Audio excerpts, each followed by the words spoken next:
I'm here in slightly grey North London today for a Reds Talking About chat with two seriously impressive women who I've long admired.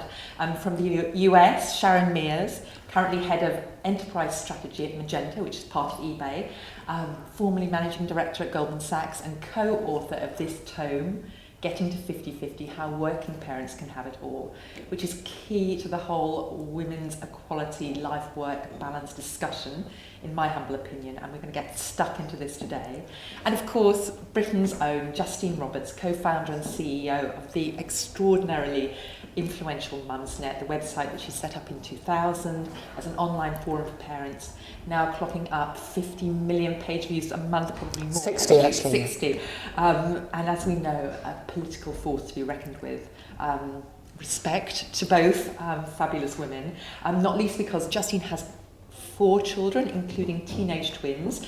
Sharon has 2, and I can reveal that the eye bags that I am sporting today are a result of my 2-year-old waking me up at 5 a.m, an event which my husband and I tried to ignore in 50-50 measure. Marriage, life, parenting, it's a complicated business. It's political and it's emotional.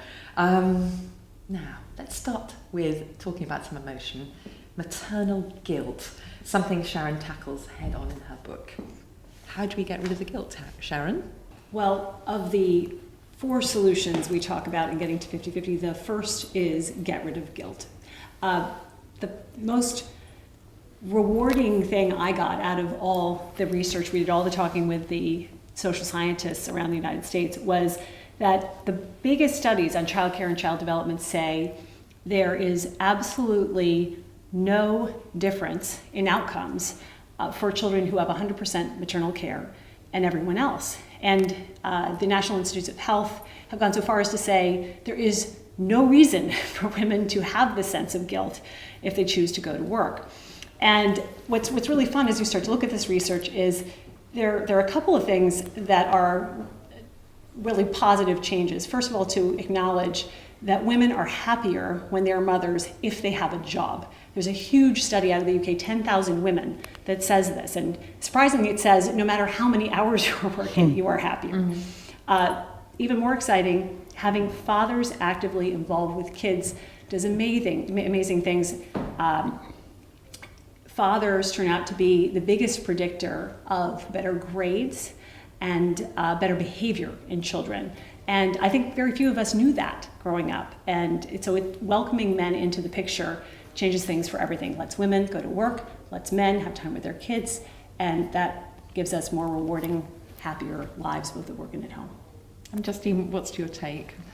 Well, it is interesting, isn't it? Because we did a Mumsnet study on this and asked our users, do you feel that you're being a good role model by going out to work? And 9 out of 10 said, yes, we do. And then we asked them, and do you feel guilty about working? And 9 out of 10 said, yes, I do. And I think you just have to remember that actually, fundamentally, most people, when deep down, think they are actually doing good by their kids by showing them that they are industrious and they have a brain and they're part of society, and particularly women and daughters. On Mumsnet, people feel really strongly about that. So you have to kind of pinch yourself and say, I'm not going to succumb because it's a pointless emotion anyway. And then you can reassure yourself with all the other studies which prove that it's probably good for your health and good for the health of your family. And I think, good, as you say, being a role model for our daughters and our sons.